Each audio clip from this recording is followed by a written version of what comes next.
Olá pessoal, eu me chamo Gisele, eu sou professora de matemática e hoje eu vim dar uma palavrinha sobre essa disciplina na qual eu leciono.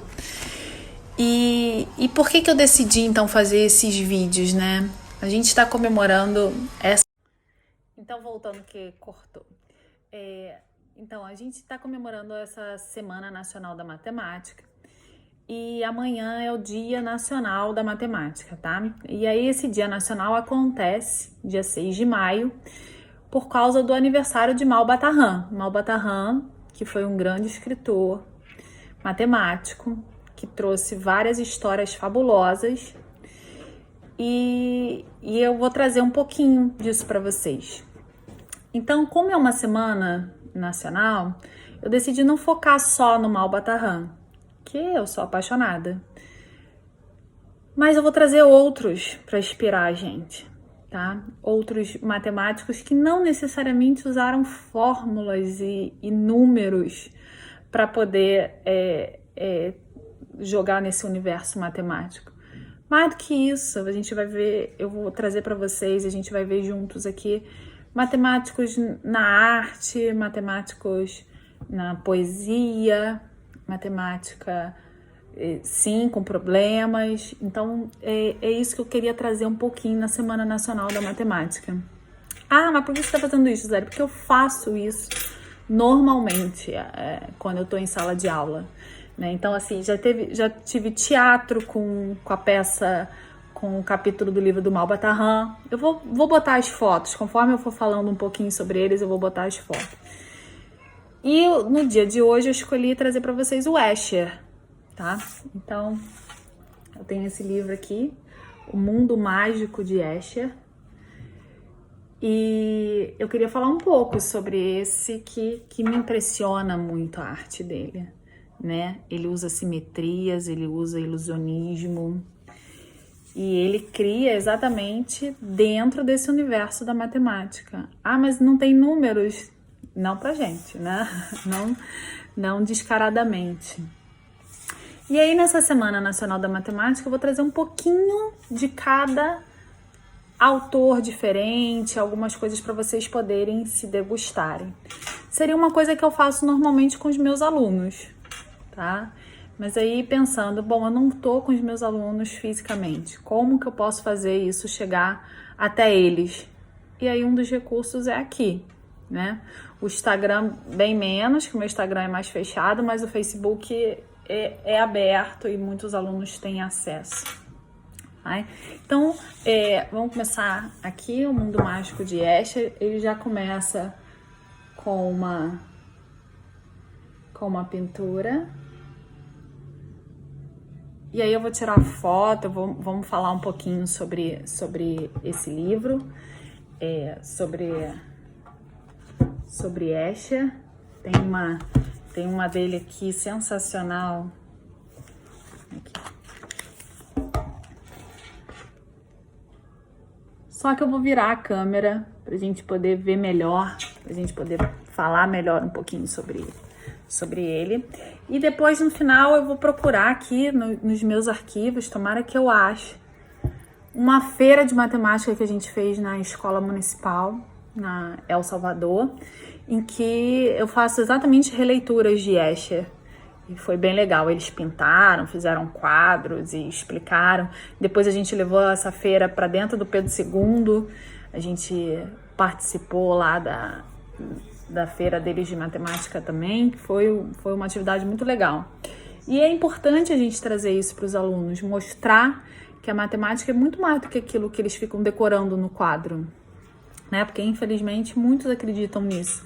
Eu lembro que quando eu fui para a faculdade, né, já passei no vestibular, fui lá, sentei na cadeira, e aí eu não me esqueço disso, lá no FRJ, o professor Vitor virou para mim e perguntou assim, você quer bacharelado ou licenciatura?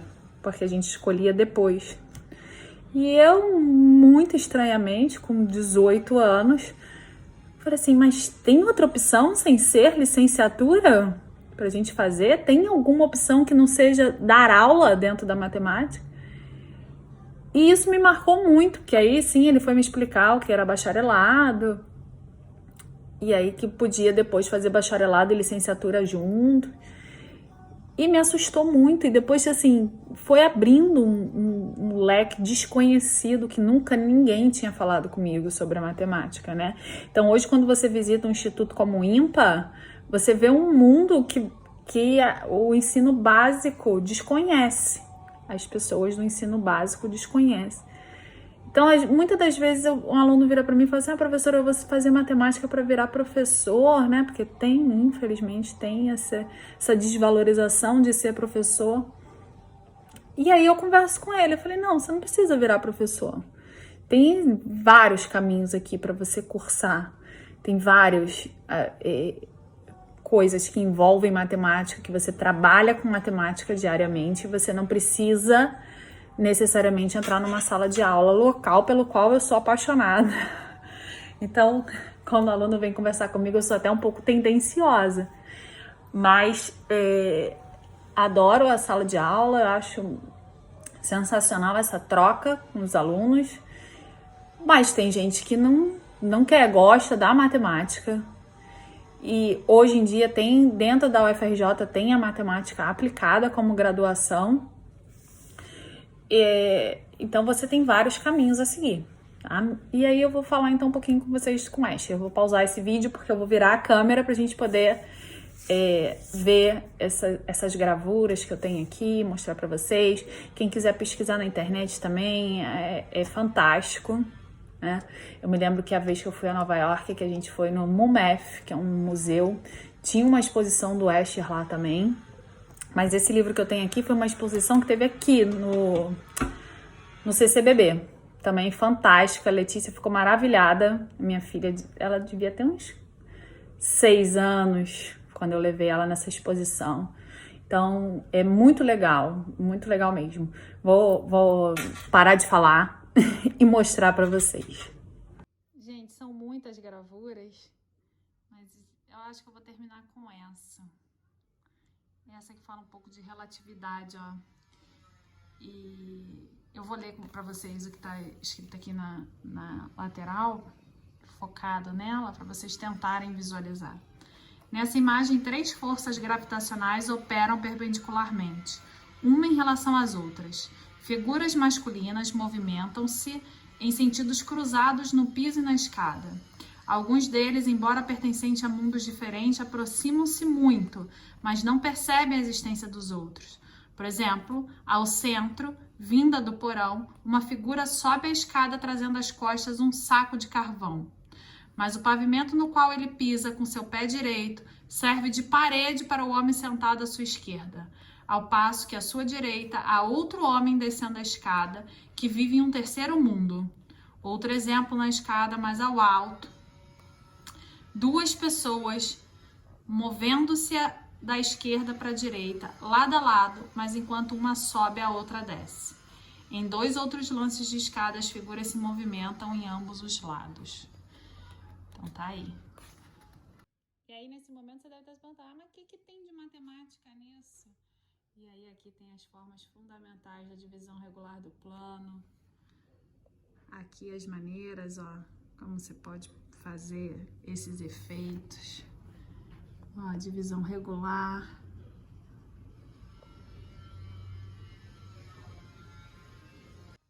Olha esse. Tá vendo? Tem aqui, saindo da casa. E ele vai incorporando aqui, ó. Então é aquele lance de você ver, rever e tentar entender.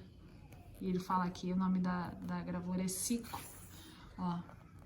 Em cima à direita, um homem sai de sua casa enquanto desce pela escada, vai perdendo a tridimensionalidade. Integra-se num padrão de planos congêneres de cores cinzentas, brancas e pretas. Em cima à esquerda, estes se transformam em simples losangos. O efeito de profundidade é retomado pela combinação de 3 losangos que fazem lembrar um cubo. Cubo transforma-se numa casca, de onde o homenzinho alegre reaparece. O chão de um terraço está coberto com lajes do mesmo padrão de losangos já conhecidos.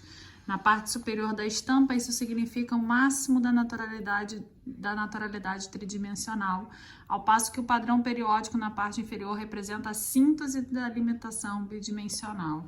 Então, quando você olha, você já acha difícil, né? E aí, quando você lê o texto, você aprimora ainda mais esse teu conhecimento, isso vai ficando mais interessante de você ver. Olha a faixa de Moebius, né? A fita de Moebius. Então, ele desenhou a fita e mostra as formigas andando em cima da fita. Mas notem que em um momento a formiga está por fora e em um dado momento ela entra dentro da fita, né? O caminho. Então, uma fita circular fechada tem, em geral, duas superfícies, uma interior e uma exterior. Sobre essa fita, contudo, andam 9 formigas vermelhas, uma atrás da outra, e elas passam sobre o lado exterior e também sobre o inferior. Assim, a fita tem uma só superfície. Essa é a fita de Moebius, né? Que deu aí a inspiração para o infinito, para o símbolo de infinito. Lembra dessa figura que eu já mostrei para vocês? Aqui a gente tem um trechinho que ele fala disso, ó. Cascata e mãos desenhando combinam o moto perpétuo com as sutis ilusões de óticas, como aquela já mencionada em referência à natureza morta com espelho. Essas 3 obras são tão bem conhecidas que demoram um pouco para que o observador perceba a impossibilidade do que está desenhado. Em Cascata, o artista utiliza a ilusão da tribarra, ou triângulo aberto, 3 barras ao longo de arestas consecutivas de um cubo, ligando cantos opostos desse. A linha divisada une as pontas dessa estrutura aberta, que é assim vista como um triângulo. A distância no espaço entre as extremidades passa desapercebida. E aí ele fala um pouco sobre essa tribarra. Só para deixar registrado um pouquinho de quem foi Escher, tá? M.C. Escher nasceu em 17 de junho de 1898 numa família de alta burguesia. Seu pai foi um dos 8 engenheiros holandeses que entre 1873 e 1875 canalizaram rios e construíram portos no Japão. De volta à Holanda, o pai foi nomeado engenheiro-chefe da Companhia de Águas do governo. Algum tempo depois de sua morte e de sua primeira esposa, ele se casou com Sarah, e eu não vou saber pronunciar, Gleichmann, filha de um ministro da Fazenda. Foi ela a mãe de Maurits de Escher, né? Então, olha só, baseado nessa última gravura que eu mostrei do livro, né? Escher nos confronta com fenômenos estranhos que, por parecerem integrados com a firmeza à realidade cotidiana, não se destacam imediatamente. Na verdade, o próprio espectador muitas vezes volta a olhar a imagem para conferir aquilo que viu. Esse segundo olhar é o momento do espanto, do piscar de olhos perplexo. Só agora você se dá conta de haver algo estranho naquilo que viu nitidamente sem, no entanto, ter assimilado. Para Escher, o espantoso já começa no momento do desenho, pois como ele mesmo diz, não é mesmo um absurdo traçar algumas linhas e depois dizer que é uma casa? Então, olha esse desenho aqui, ó. Essa gravura, né? Que tá no livro. E aí, desenhando, ó.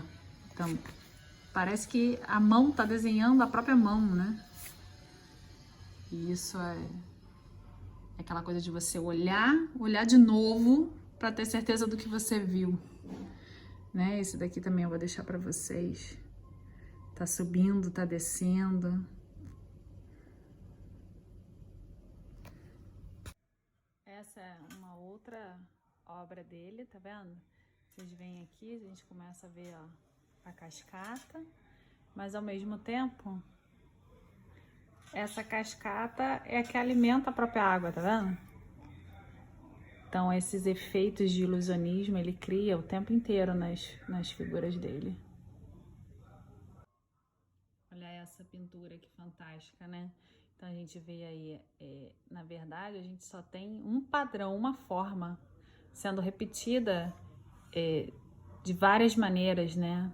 Translações, rotações, e dando aquela sensação de infinito, né? Até onde você consegue ir. Né? Começa com desenho ampliado e ele vai dando essa amplitude no desenho. Então, tá aqui, cada vez menor, tá? E há uma xilografura. Aqui a gente tem um autorretrato dele, uma litografia, né? Aqui, ó. Autorretrato em esfera espelhada, e a gente tem aqui uma frase dele. Nas minhas gravuras eu tento mostrar que vivemos em um mundo belo e ordenado, e não em um caos sem regras, né? Galileu Galilei já citou isso, quando ele fala que Deus não joga dados. Eu não consigo deixar de brincar com as nossas certezas estabelecidas.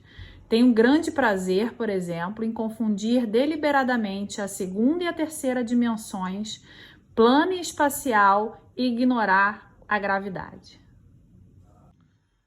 Então, olhem, ó, esse é o livro Mundo Mágico de Escher, tá? Aqui, ó, conforme eu falei para vocês, Centro Cultural Banco do Brasil. E aí eu quero ir direto aqui, onde ele fala um pouquinho do Escher, especialista em xilografias e litografias, que tende a representar construções impossíveis, explorações do infinito e padrões geométricos entrecruzados que passam por metamorfose e se transformam aos poucos em formas completamente diferentes. Escher se tornou conhecido por sua grande capacidade de gerar imagens com impressionantes efeitos de ilusão de ótica. Então, olha, já de cara ele já começa com essa gravura. Olha que legal essa gravura, né? Então, ele tá com um desenho aqui no papel. Os lagartos com transformações, né? Rotações, translações.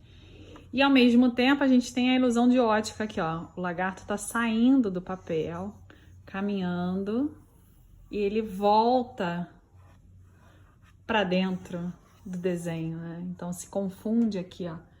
Aqui se confunde aonde que ele estaria representando o real e aonde seria um desenho. Então, tá aqui. Ó.